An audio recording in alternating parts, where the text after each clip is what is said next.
WhiskyJason here, whiskey from the viewpoint of an American in Germany tasting rare and exotic whiskeys. Today I'm in Ireland. J.J. Corry. Home the Banner County Blend. Ooh. Whiskey base number 134,815. A total of 168 bottles. I paid €65 for this. The last time I looked, the middle of October 2019, it was going for over €180 on the secondary market at whiskey auction sites. Now, what I just love about J.J. Corry is they now have a fairly standardized little pie chart that they use to describe their whiskeys. So if you take a look at this, let's wait for it to zoom in here and to adjust. What is in the blend?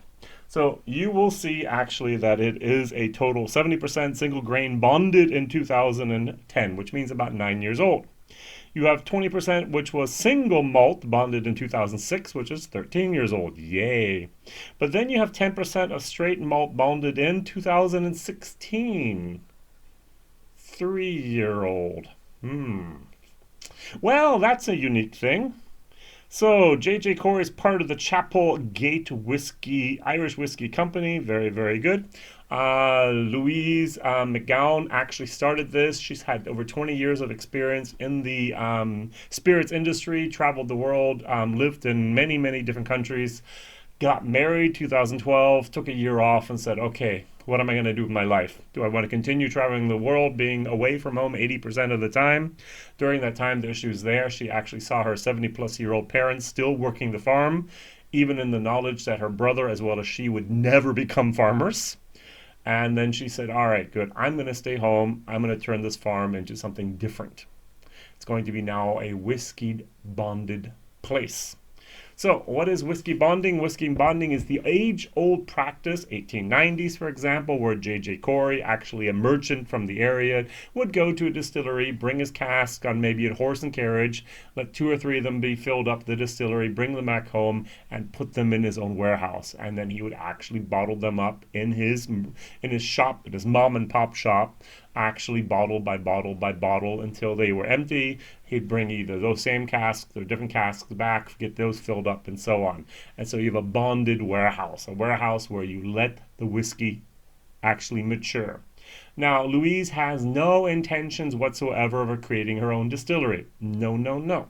She wants to be a bonder. She wants to resurrect this age-old tradition, this art form of making whiskeys. And so she goes to the different distilleries. Well, if you have something that's a little bit older, it's going to be either Bushmills or Middleton. And then it's either going to be Cooley, or now you have a little bit more of a choice of different distilleries, especially with the 3-year-old stuff. Is it West Cork? Is it then from Pierce Lyons? Is it then from... Here we have the Royal Oak, which would be Writer's Tears, almost ready, and a few other places just starting to reach that 3-year-old stage where they can actually have their own whiskey. And of course she has contracts with many, many other of the independent distilleries to have one of their barrels one day and then actually be able to mix and bond and blend and do that. All right, so very, very good. So a total of 168 bottles. As I mentioned, I'm so happy that I got a bottle over here in Germany. I know that this was actually, I'll read the label here. This limited release, only available in Clare, I'm sorry, I'm in Germany, is dedicated to our friends, neighbors, and supporters across the Banner County.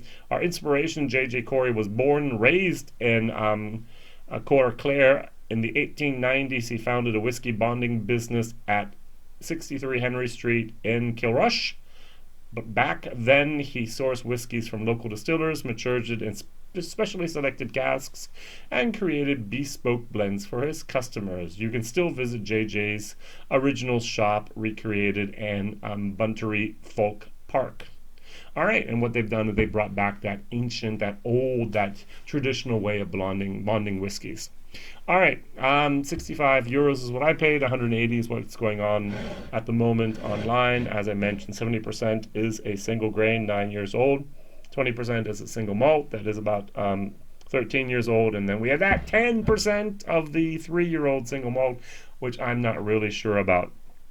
I personally had the opportunity in the summer of 2019 to have a blending course in Germany together with Louise, and she brought two single malts. One was old, one was young, two single grains, one was young, one was old, and we tried to make our best blend out of those. Well, Jason's different, so I made a single malt blend, 70-30%, and I made a single grain blend, 70-30%, 70 old, 30 young, and that was both of those my personal rendition of what I thought was the best.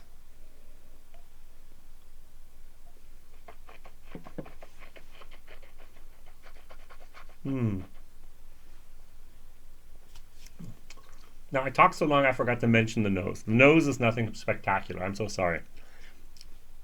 Alcohol, um, lightly toasted oak, a little bit of the malt is in there, and a hint of vanilla. Not much more. I did get something like a sesame seed, and not sesame seed, a sunflower seed. I'm sorry. The whole time with this whiskey is really, really freaking me out that I'm getting the sunflower seed. A little bit of sunflower seed oil. All right, now on the palate, it is a very milky, creamy, silky type of whiskey. In my German comparison, that was the Verkellen premium blend.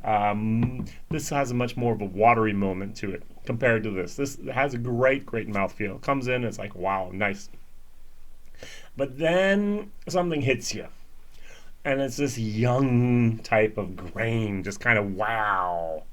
And then towards the end, and that really what disappoints me, and I must admit that I'm not a great fan of this, and I think, sorry Louise, I think that 10-year-old single malt just didn't do it, at least not for me. I'm getting a little bit of a metallic type of very young notes on the finish. Yeah, so it basically does this in my mouth. The longer I drink it, the less I like it. At the beginning, very nice, mouthfeel nice. Towards the middle, well, and at the end, it just kind of all falls apart. Personal opinion here, right? I'm getting a little bit more of a citrus on the nose at the moment. That lime, that little bit of a lemon peel moment, a little bit of Sprite, lemon, lime, and lemon. It's actually not a bad nose. The more I let it just mature in the glass as well, open up. All right, what I didn't do in my German video, I diluted it down to like 40%, but I didn't do the 2 to 3 drop thing. So let's see what happens if I just add a tad bit of water. It mellows it down a tiny little bit. The alcohol pulls back. And I'm getting an interesting, as I said, sunflower seed oil, something, it's not nutty, but it's more like a full grain type of grain. It's the seed, the grain, the whole corn there. The whole grain, not the corn as in maize, but as in a whole grain here. Hmm. Hmm. Mm-hmm.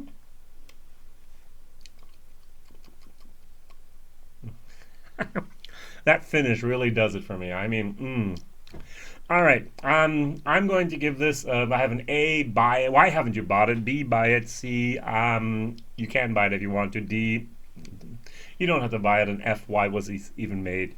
I'm going to put this more at a C minus D plus. I actually gave it a D plus in my German video, but I'm that finish really does bring down that note a lot. I'm sorry. Um, I'm going to stick with my C minus minus my D plus plus because I'm going to see Louise probably in November in Dublin, and I don't want her to hit me. Price value for money, I'm going to give it a solid D for the 65 euros. Now, Louise, I learned from my mom to give my friends and families and neighbors good gifts.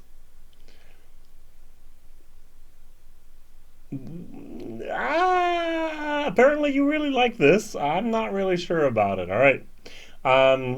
I'm not really sure if I would have put in that 3-year-old single malt in there. Probably not.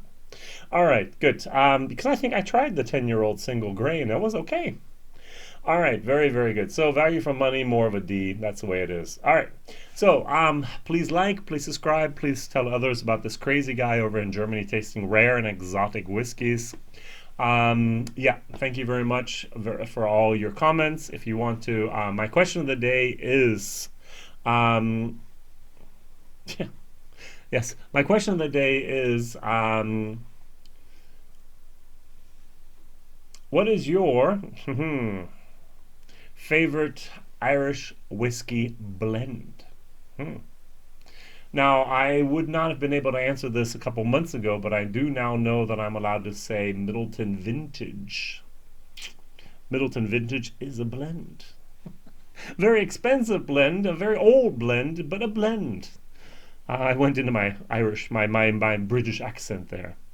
All right, so thank you very much. Like, subscribe, tell others about this channel, and I thank you very much for watching. WhiskyJason at gmail.com if you have any comments, any questions, or any requests. All the best. See you soon. Bye-bye.